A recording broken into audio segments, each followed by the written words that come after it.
There's a broken down shack by the railroad track. Little bitty baby, sing on back. Hello folks, hey, it's me again.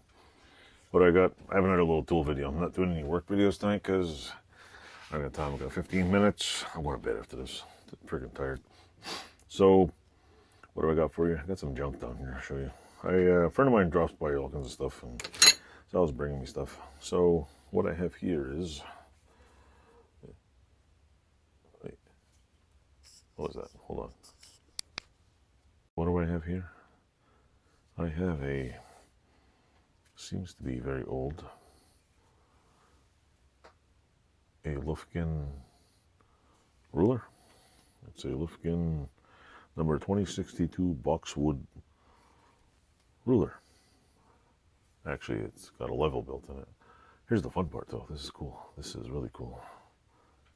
This opens up like so, and this opens up like so. And you got a nice ruler. You can't thwack anybody because you'll end up going, see. But it's really cool. You can make like zigzag marks and stuff. You can play with it and like this all day and break the hinges. I seen this and I'm like, yeah, I don't really like woodworking tools, but this is cool. So yeah, it's not in horrible shape. I actually used it to measure my windshield wipers because it was in my car. I only had to measure. I have that. I picked up a bunch of old files. This is a New Britain file, made in USA. Do I know if it's any good? No, but it feels like my fingers have come off. It's a pretty good bastard file. Picked up another file. Actually, I'll show you the logo on this in case you want to see it. There's the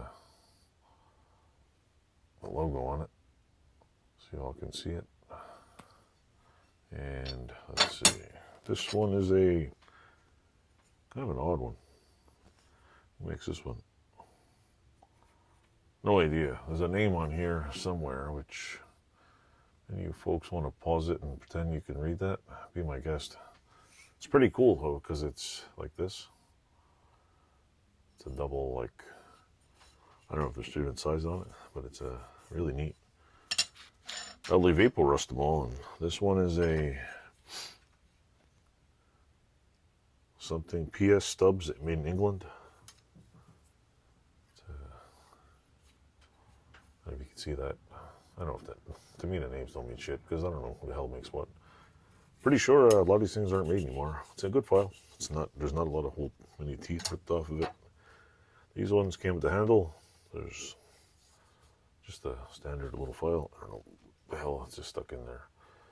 Looks like it had some paint on it. Had some use. A rasp file. This one is a El Cheapo, what is this? Globe. Little tiny one. But I always pick up the files he picks up. I also picked up, what is this video? This little doohickey, which looks like someone made a brass new thing on here out of it. Just a little, you can tell it's kind of old, a little tiny clamp. It's kind of cool. Why do I buy more clamps? Because who the hell doesn't want clamps, right? Does it close all the way? No, it doesn't. Uh-oh, it's defective. There's not that much missing. What else did I get off him? I picked up this. This has someone's name and date stamped in it. It says 6/14/54. P. Martin, or Martini, or P. Martini, or whatever the hell you want to say. I don't know if you can see that. See? Someone literally stamped their name in this thing. But for a small little cast iron, what do you call it? What the hell was I going to say? Clamp? This is in pretty nice shape. Like this is, someone must have liked this. Like that's why when I like old tools, I wonder like what the first owner said when he bought this. Like, yeah, I got this. You know, maybe they saved all their money and had like, you know, maybe they only had a couple of bucks. You know, and they all looking for those couple of clamps. Get some work done. Like how much money did this make them, or what piece of plumbing or a piece of wood did this hold? And where did all their tools go? Because when I'm dead and gone, somebody's gonna have all this shit, and it's probably gonna be parted out and sold. Hopefully, my kids won't sell it all. Hopefully, they'll use it. And I'll have a lot of shit they don't want. They'll get rid of. but it's a fun toy to have. So anyway, that's my, oh yeah, I forgot something else. And I got a chisel head made by unknown soldier, I guess. Looks like it's hand forged because the end is like, not really hand forged. Maybe it was machine for E. Broad and Son. I don't know. I'm gonna evapor rust this and give it a nice big polish, because if there's one thing I know how to use, is it's a buffing wheel.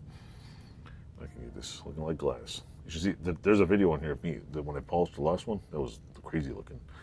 It went from like rusty to like literally, I sanded the thing down to get, because it was like rust pitting. I sanded it down, polished it, sanded it down, polished it, got all the pitting out of it, and it is literally the nicest freaking chisel I own. Dull as hell, but it's nice. This looks like another little project. I don't know is how to make the handles for them. Like, you're supposed to glue them in there, or they temporary, or I don't know. I'll work on it in the future. So anyway, that's it. That's all she wrote for tonight. I will put these in the file drawer. And stay tuned, like, subscribe, and click all kinds of buttons, and come back another time, and hopefully we'll see you again. Thanks for watching.